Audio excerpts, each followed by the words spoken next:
Hi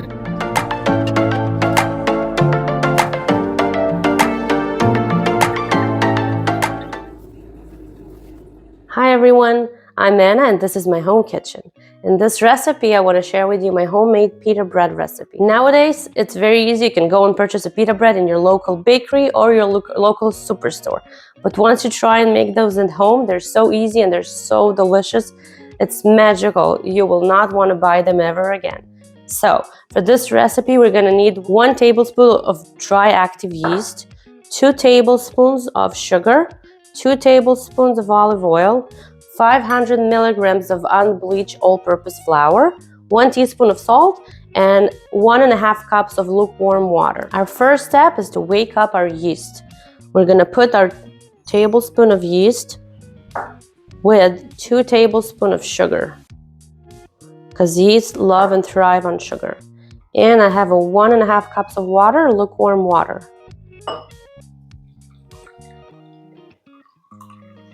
I'm gonna give it a light stir just to help those sugars dissolve a little in the water. Okay, now that I stirred it a little bit, I'm gonna let that sit for about 5 to 7 minutes, depends on the warmth in my house. I just wanna see little bubbles form and then I'll know the yeast are ready to work with.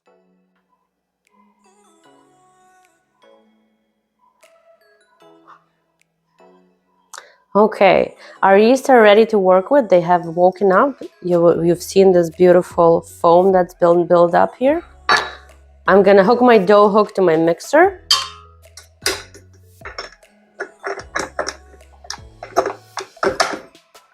And I'm gonna add my flour.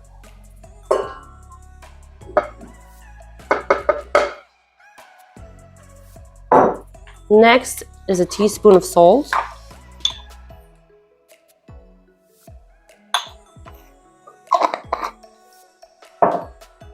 My olive oil. And our yeast mixture.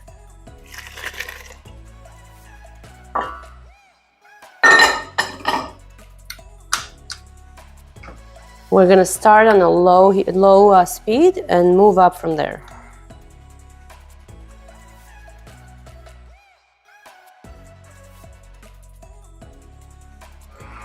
Okay, our dough is ready. I've been mixing the dough for about 10 minutes. It should be nice and soft. It might be a little sticky, but that's okay. The stickiness will go away once the gluten is developed. I'm gonna take it out of the hook and I'm gonna put it in a greased bowl and let it sit for about an hour to rise.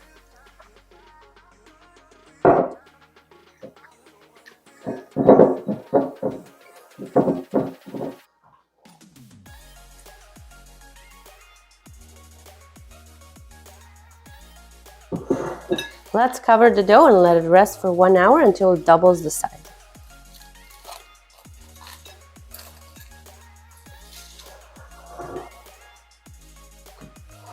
Okay, look at this.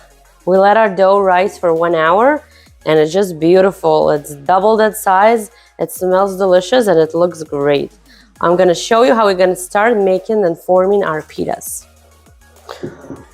I'm gonna take a little bit of flour, just put it on my table, and a little bit on my hand, because I don't want the dough to stick. I don't want the dough to stick.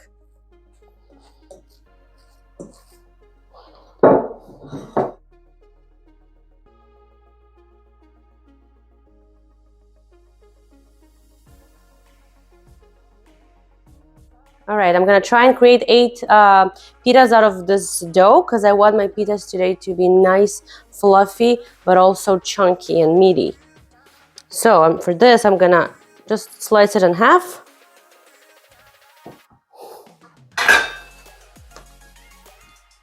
And cover this one for now with the cloth just because I don't want it to dry.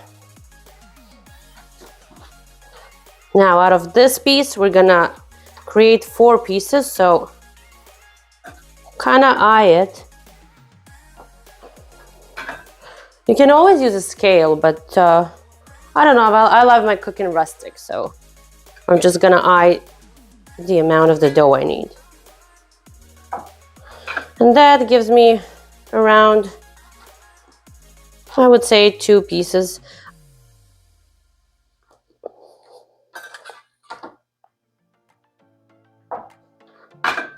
Okay.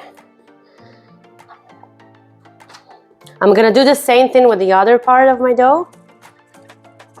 And remember to always cover your dough. You don't want it to dry.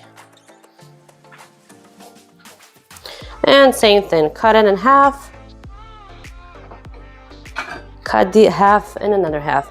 Now, if you want to make mini pitas, that's also okay. You just divide your dough to the pieces that you like. The more pieces you have, the smaller your pita is going to be.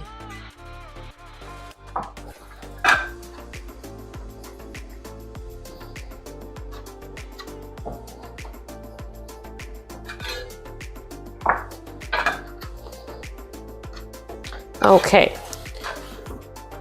So next, we're just gonna roll our dough into these nice balls because we're gonna let it rest for 20 minutes. Keep developing that gluten so it'll be nice and soft. So I'm just pinching all the sides together because I'm going to flip them over and get this nice, pretty little ball. Okay, so that goes in. Okay, I have all my 8 balls ready. I put some flour on my table because I don't want the pitas to stick to it, and I'm gonna cover them. Let them rest for another 20 minutes. So I have a pan here ready. I put my heat on medium-high, and I'm gonna show you how we're doing that on a stovetop. So same step, we take one of our pita bowls, and we're gonna roll it. It's so nice and fluffy.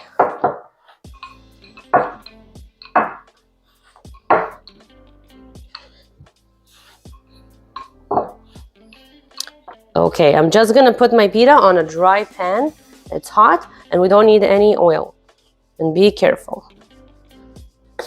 Now, to cook this pita easily, we're gonna let it cook like this for about 1 minute. After 1 minute, I'm gonna flip it over. And let's flip it over. Look at this beautiful color. Now, if you want these pitas to be perfect every single time, stand by them, flip them over every 10 seconds, don't let them burn. It takes about 3 minutes for each pita. Remember, put it once, flip it over after about a minute, and then just keep flipping every 10 seconds. And once you see the pocket forms, that's it, your pita is done and ready. You can take it off of your pan. Every pita that is ready has to be covered so it won't dry, and just a clean kitchen towel will do the job. In between each pita, I make sure there's no dry flour pieces stick to the pan. If I see them, I just remove them with a paper towel. I don't want those burned flour pieces on my pita. And if you notice that your pan gets too hot, that's okay. Just lower the heat a little bit and keep going. If you follow my simple recipe, you can't go wrong with this one. These pitas smell amazing. They smell like a home bakery. The bread is so soft and you will just enjoy it. You will want to make them again and again. If you enjoyed watching this video, please smash the like button and subscribe to my channel for weekly recipes. See you next time!